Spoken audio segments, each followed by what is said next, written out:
Hello again, it's time for another wonderful tier list by someone who has way too many hours in Mario Maker. Today I'll be making a tier list with the different power-ups available in Mario Maker 2. Overall, I'll be rating things based on how useful they are when building levels, and not so much like how powerful it would be for like how much you would want it as a player. Standard Loup&Snoop tier list rules: ordering within a tier means nothing, so putting the mushroom next to the cape, that doesn't really mean anything about whether a cape is better or worse than a mushroom. Tier placements are also fuzzy to plus or minus one tier, alright? B versus D tier is going to be a pretty big deal. But if you're coming at me in the comments like B versus C tier, like I'm just going to ignore you. So today I'll give you my perspective as a maker for how good the different power-ups are when building a level. Also, I'll be showing a ton of footage from my own levels. If you're interested, check the ID down in the description. When using power-ups, they all have a similar ability to be used in puzzle and troll levels. While there are some differences, you'll run into many of the exact same challenges and address them in the same way. So I'm going to focus on primarily traditional and Kaizo levels, which is where power-ups are vastly different. So that everyone's on the same page. When I talk about traditional style levels, these are freestyle, like you'd see in a normal Nintendo game. In general, it's expected that when you get a power-up, it's optional. You don't need the power-up to beat the level, but you also need to make sure that the power-up, when you get it, feels impactful. In general, traditional style levels need to be designed to support both not having the power-up and having the power-up, and providing good gameplay opportunities so that the power-up is impactful. Kaizo levels are a style where you have to do each individual obstacle exactly as the maker prescribes, and if you screw up, if you lose a power-up, your punishment is death. There is no coming back from that. This is a gross oversimplification, but I think it'll help you understand like the main idea for how you can gauge the strength of a power-up. One last note when tiering power-ups.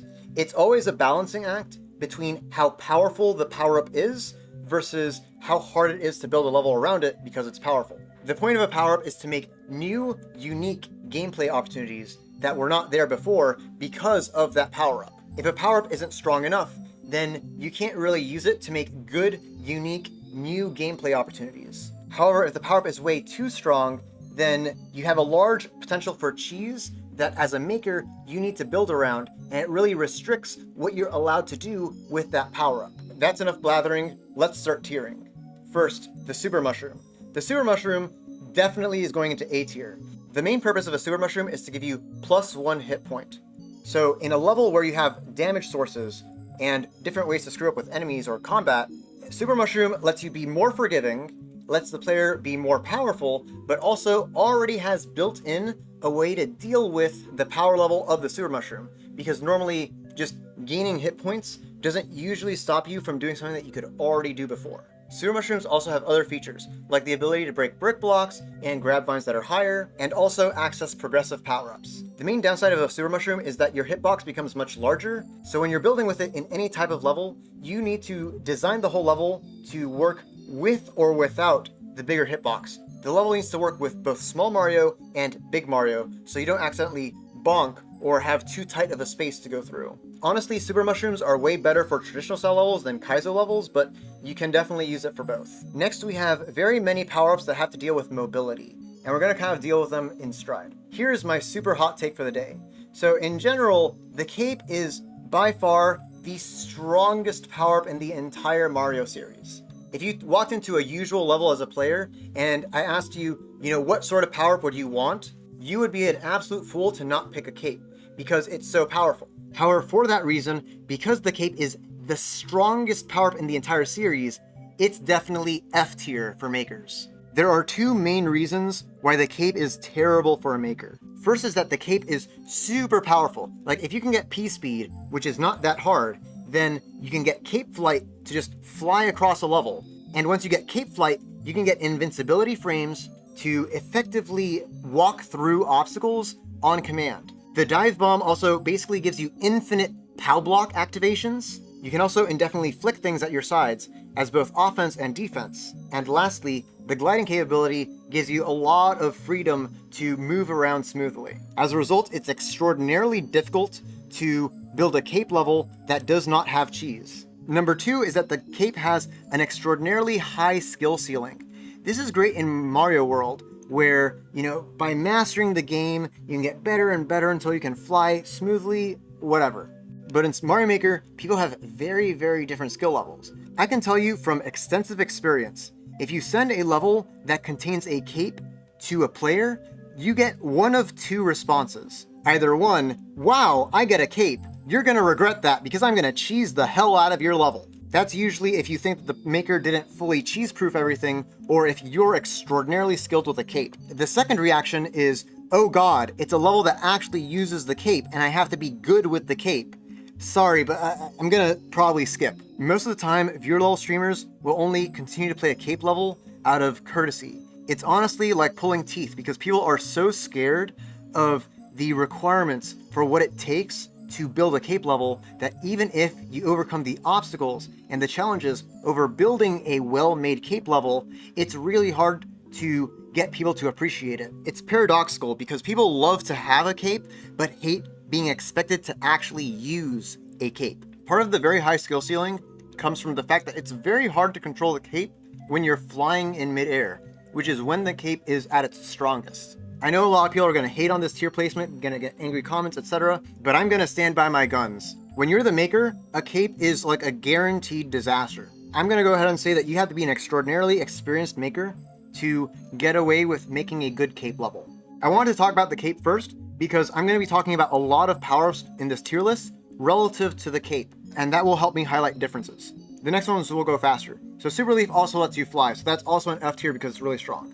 Except it's definitely B tier because it's way more generally useful than a cape feather. First, the raccoon suit flight is a lot easier to control. Second, the tail slap is a lot weaker than the cape flick. A cape flick you can kind of keep going indefinitely, whereas a tail slap definitely leaves you a lot more vulnerable. Third is that the raccoon suit's flight doesn't give you infinite POW blocks. It doesn't give you invincibility frames on command. You're literally just jumping as much as you want in the air. Just these few changes make the raccoon suit way easier to use than a cape.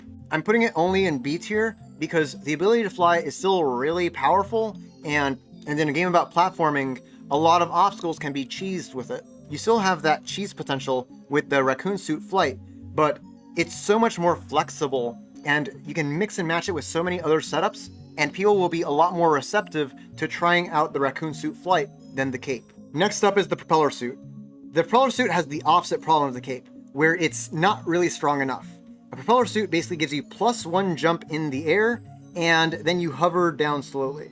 This sounds really useful, except it's in new soup, where you already have wall jumps. So if you want the player to be able to ascend through different areas of your level, you just need to give them some walls. Granted, it's different from a wall jump and works in wide open spaces, but overall, like, a propeller suit doesn't give you like a huge amount of new gameplay opportunities relative to a lot of other power-ups. Propeller Mask in 3D World is basically the exact same thing, it just has a counter on it.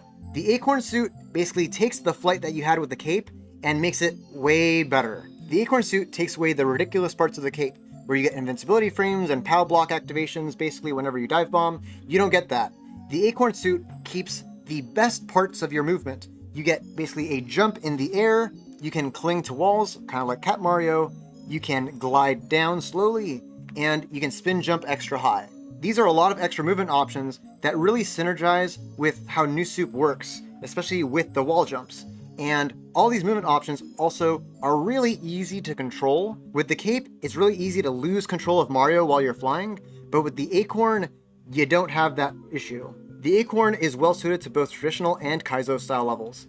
I'm kind of between A and B. You know what, for now let's put it in A tier just because the extra movement options are really nice. Next we have the cat suit. The cat suit is kind of like the flight option for 3D World. It's the power-up that gives you mobility. Steve rated the cat bell as the worst power-up in the game, and that's because he has terrible taste. His main argument against the cat bell is that the cat dive in regular 3D World lets you keep momentum and go really, really fast.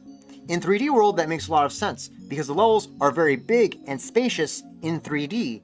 You want to be able to go zoom in. But Mario Maker is a 2D game engine with a regular side-scrolling game screen. Going too fast in Mario Maker is a huge problem because you'll constantly be face-checking so many hazards. What's a lot more useful is that canceling the cat dive lets you stop on a dime, which is what happens in Mario Maker. This is extremely useful for controlling your movement in tighter spaces like you normally find in Mario Maker. Without going into too much detail, Sieve is completely rock. The cat bell is probably around B tier, and that's because it gives you a lot of really nice movement options, similar to the acorn suit. While the cat has multiple different features, the three main powers of the cat are the cat claw that you can use to attack nearby enemies or activate switches. You have the cat dive to move through the air, and you gain the ability to climb up walls. These options are strong enough to add a lot of new gameplay opportunities to a level without being so strong that it's hard to manage the cheese factor. Furthermore, these aspects of the cat's movement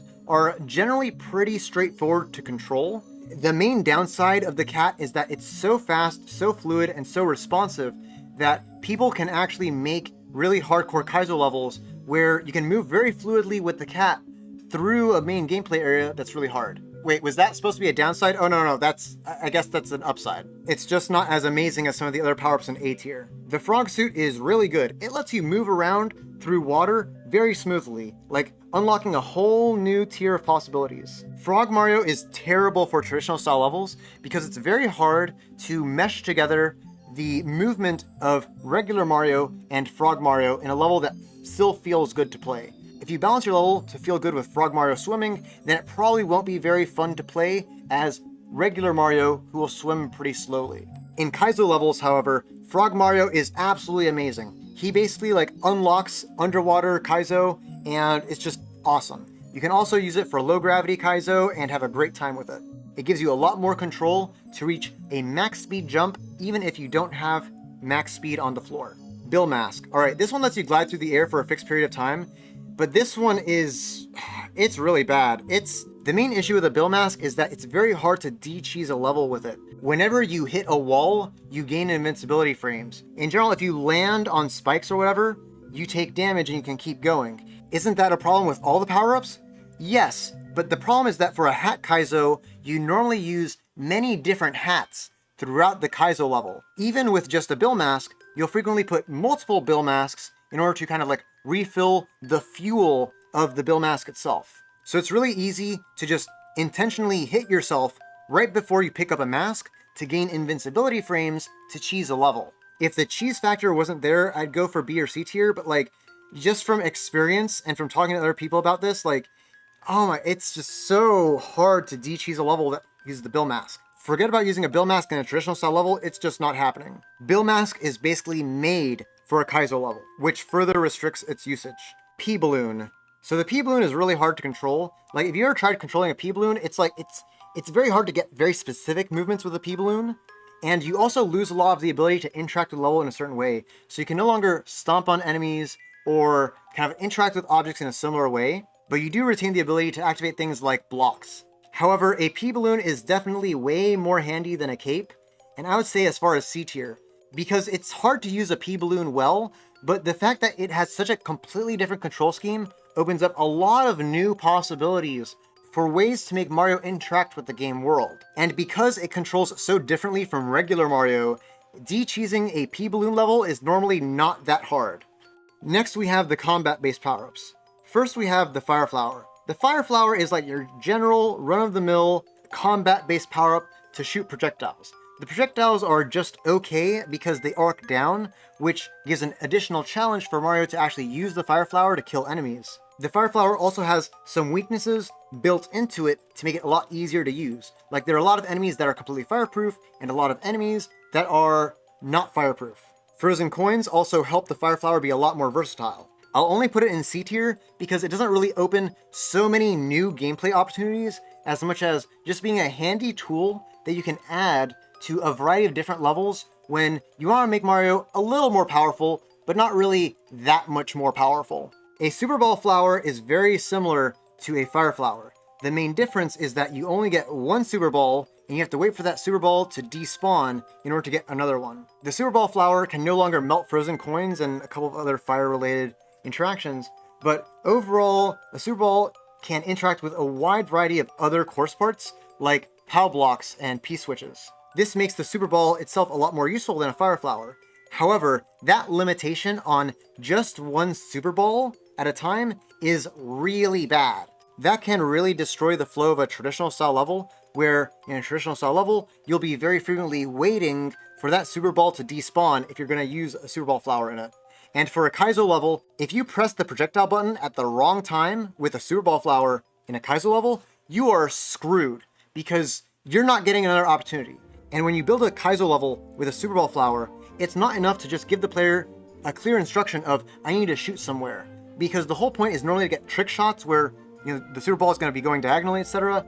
You need to give a very, very clear target that the player can hit. Because if the Super Ball also slightly misses the target, then you're also screwed. You can use the Super Ball Flower in a lot of like mini game style levels, but oh my god, it's kind of painful to use, man. Okay, now it's time to go to the Master Sword. A lot of people want to put it in like A or S tier, right? And I'm going to tell you that no, this is not going into S tier. The first thing is that a lot of people just do not understand how to use the Link power-up. Link is extraordinarily powerful. He has similar power level issues to the Cape. His ability to have sword, shield, arrows, and bombs lets him break so many levels that you really need to make your level super like Link proof to even think about bringing a Master Sword into it, which further restricts your capability with him. That said, Link is still a really good power-up, somewhere between A and B tier, and that is because Link excels at two things. One is combat, all right?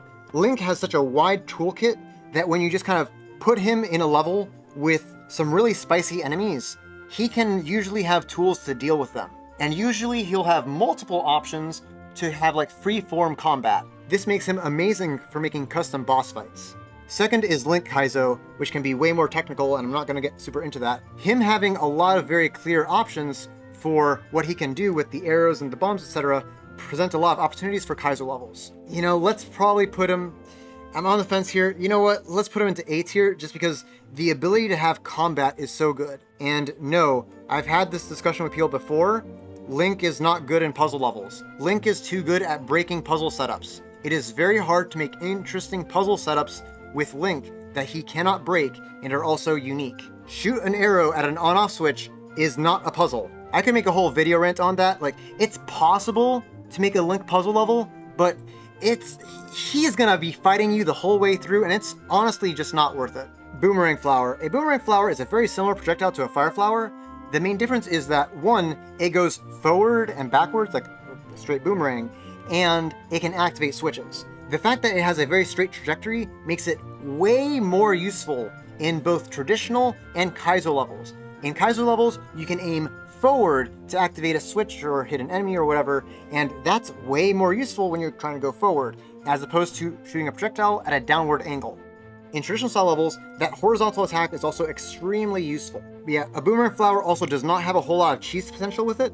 It's a really good supplement to many other types of levels. Smb2 Mushroom. He enables a lot of unique movement. Like, there's a lot of really cool Smb2 levels out there, and I'm not going to count the Smb2 Mushroom's usage as in jump detectors, alright?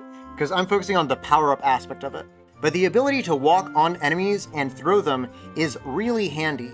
You have a lot of unique gameplay opportunities and ways to move around items and enemies that you just don't have in other game styles or with other sorts of power-ups. That said, an Smb2 Mushroom is absolutely horrendous for traditional style levels. Smb2 Mushroom has a very similar issue to Link. If you take damage, you lose the Smb2 power-up and your physics are back to normal. This is a problem with the Smb2 power-up because normally, to use it, you need to go near enemies, which puts you at a risk of taking damage. It's really hard to make a level that works really well with both the Master Sword and the Smb2 power-up, while also letting those power-ups shine. In this scenario, you have two options. Either one, you have a terrible SD lock, where if you do take damage, you gotta kill yourself, and it's bad. Option two is to hand out power-ups like they're candy. That way you don't have to worry about the what if the player doesn't have the power-up. However, if you do that, combat has zero stakes. Like, there's no longer any fun to be had by fighting stuff because nothing matters anymore. Like, you can just take damage and just go back and get another power-up. Like, it doesn't mean anything.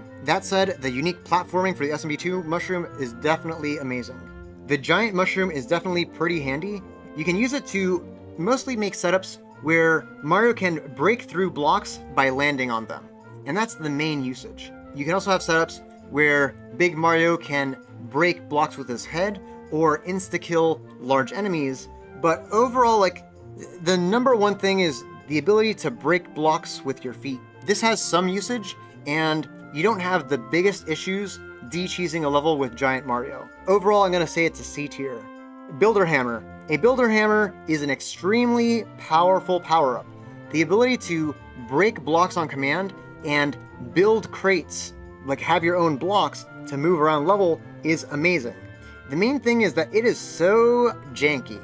Like, usually when you're using a Builder Hammer, you're going to be pressing a lot of the wrong buttons. And that's because making a crate requires this weird squatting animation to summon it that is sometimes inconsistent. Like, if the player puts in the slightly wrong controls, like, you might not get the crate. Like, it usually takes a little bit to actually spawn the crate. Furthermore, the hammer attack itself has a huge amount of startup lag. Like, it's such a huge commitment, it's like, it's not smooth at all. I have no idea how this made it past playtesting, because unlike every other attack on this tier list, like the Link Stab is fast, the Cape Flick is fast, etc., the Builder Hammer is just so slow. It just does not feel good to use even in a Kaizo level. Furthermore, since you usually have to press and let go of the run button in order to summon crates and grab crates and throw crates, that button is also the hammer button. So you'll probably have a lot of misclicks where you accidentally just broke the crate, or oops, you threw a crate in the wrong spot and now you have to remake your whole stack. Lastly, crates in 3D World have a very high potential to let you soft lock yourself. Overall, Builder Mario is just so bad. Like, I don't know why, it's just his control scheme and the way that he just functions just ruined him. Otherwise, he'd be so great. But as he stands, he's really better in like slower paced levels. He's better for like underwater levels or like puzzle levels, etc. But for faster paced levels, it's just bad. Canon Mask is extremely similar to a Boomerang Mask. The main difference is, I mean, of course, that it doesn't come back. You have a lot more control of the Canon Mask because you can just like kind of keep spamming bullets. And a Canon Mask is also compatible with a Koopa car, which is nice. But overall, extremely similar to a Boomerang, very similar use case. Pow Mask is just not that generally useful. I mean, like, you can make puzzle levels with him, and I've done that before. You can have Kaizo levels where you're using him to kind of like break up different areas as you go through a level, but a Pow Mask is just not that generally useful, in part because you kind of need a ceiling to activate it, and red POWs are such powerful tools in 3D World that it's really hard to not break a level when you have a red POW activation, unless you kind of like explicitly build it in. One good note is that the POW mask makes it really easy to make setups that erase your current mask by involuntarily, repeatedly smacking Mario's head against the ceiling. Goomba Mask. Goomba Mask is a pretty low power item. It makes a couple of enemies behave differently, which can be sometimes useful, but overall, it's a really weak power-up. It doesn't make a whole lot of gameplay opportunities, so you'd imagine that to be in D tier, but it's actually kind of functional because it's so low in power that you can really easily use it as kind of like almost a hazard, where you want to not pick up the Goomba Mask when you're like in a mask Kaizo, because picking up a Goomba Mask will overwrite the other masks that you have. There are some cool ways to use him, but it doesn't really make a whole lot of new gameplay options. I might even change my mind, like, you know what, D tier, because he's honestly best when you use the other masks, and the other masks are pretty low. A Shelmet is just the best power-up in the game. Goes on top of any other power-up, and it keeps Mario's hitbox small, so it's really compatible with a wide variety of different levels as kind of like a supplement to what you need if you just want Mario to be able to take +1 point of damage. A Shelmet is actually better than a Super Mushroom because you don't really need to build your level around a Mario that's a different size, around bonking against the ceiling. You just have to be careful about not bonking up enemies, like bonking up, for example, a Muncher out of the way, or bonking your head against the ceiling that you'd actually want Mario to take damage on. But overall, a Shelmet will fix a lot of issues with many other power-ups, where a lot of times you want to have a power-up where you want to have that gameplay opportunity. You want to make sure you stay as Link for a level. You want to make sure you stay as Smb2 Mario for a level, or whatever. Like, a Shelmet lets you have +1 hit point and stay in that different power-up. Just for that, it's an easy S tier. Spiny Shelmet is stronger than a Buzzy Shelmet, but is substantially worse because now we're actually able to break blocks. There are some times where you might want to use a Spiny Shelmet, but it doesn't really open a whole lot of new gameplay options, because if you wanted to break open like something above you, like, you could have just used a regular Shelmet and used brick blocks instead. So I'll even put it around D tier, because it's not that a Spiny Shelmet is bad, it's just for a lot of situations where you'd want a Shelmet, you're going to pick a Buzzy Shelmet instead. Next, we're going to play fast and loose with the idea of a power-up. So I'll go a little bit fast. A boot lets you walk on dangerous things, bounce on dangerous things, and also eject from it. It's pretty nice and simple. It's kind of easy to control.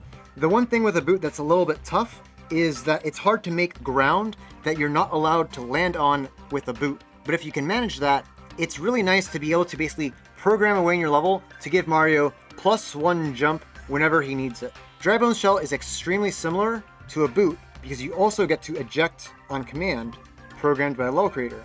But you also have a lot more gameplay options. One is that you can bounce on projectiles to make really cool Kaizo levels. Two is that you have the play dead option to make yourself invincible. This power, might lead to cheese, except for the fact that it completely takes away your ability to move for some period of time and makes you vulnerable in that regard. That makes it so that you don't normally have to worry about cheese from a Dry Bones Shell in a Kaizo level. You also have options to throw the Dry Bones Shell or ground pound with it. It's a really nifty power-up without being overbearing for the level maker. Yoshi. Yoshi works very similar to a boot, where you can eject from him, although this will make people pretty mad. He's a lot stronger than a boot though, because you get to use the Yoshi tongue to grab things and manipulate the level. Of course, you need to be really careful with cheese when you're working with Yoshi. However, his limited range makes it a lot easier for you to build around that. Yoshi's #1 claim to fame is actually combat. He is really good at fighting things. If you have a boss monster, it's pretty straightforward to kind of like tongue something over at one area and then spit it back at the boss. Yoshi also acts as +1 hit point that you can potentially remount or not. If Red Yoshi were here, I would put him in D tier because the lack of tongue makes it a lot harder to use him for new gameplay opportunities. But having piercing fireballs on command can paradoxically allow you to break many parts of your level that it's a fireball that goes through walls. Like, you gotta be careful with that. Koopa Car is really bad. Like, it's so janky to control. I feel like I don't really need to talk a lot about this one. It's possible to make a good Koopa Car level, but I can honestly count the number of good Koopa Car levels I've ever seen in Mario Maker on one hand. I wouldn't even use all 5 fingers. Koopa Car is just so punishing. Whenever you turn, it's just a huge commitment. And you can't choose your speed. You go so fast, you're constantly face checking things. You can't do controlled jumps, etc. A Koopa Car is basically the perfect recipe for how you make a terrible platformer. Clown Car. Clown Car lets you move in 2D, and it's kind of nice to do that, but it's also very bulky. It's nice to have fireballs for like a shooter, but like the controls aren't like super crazy responsive. And having a really big hitbox on the Clown Car itself sometimes makes it really hard to maneuver through an area. Lakitu's Cloud is a Clown Car but better, but still gonna be D tier. The main issue is that the Lakitu Cloud is on a timer. It's a fixed timer from whenever it spawns. As a result, it can be really hard to make sure that Lakitu Cloud stays active for the right amount of time. And also, it's a timer that you can't really get to control. That said, you can definitely make some really cool movement with a Lakitu Cloud. This tier list doesn't have a superstar in it, but I'm gonna go ahead and say that the superstar is pretty hard to use. I'm gonna use this coin to symbolize it. I made a whole star detector level. It's pretty cool, but it's just very, very hard to use because you're literally giving Mario a power-up where for a fixed period of time, he does not care about any enemies in the level. With a superstar, you're not so much building new gameplay opportunities. Usually, it's more like you're adding hardcore cheese into your level. Looking back through, I think this makes sense for a tier list. I hope you had fun. I hope you enjoyed the tier list. And if you want more content like this, feel free to like and subscribe, and I'll see you around. Later!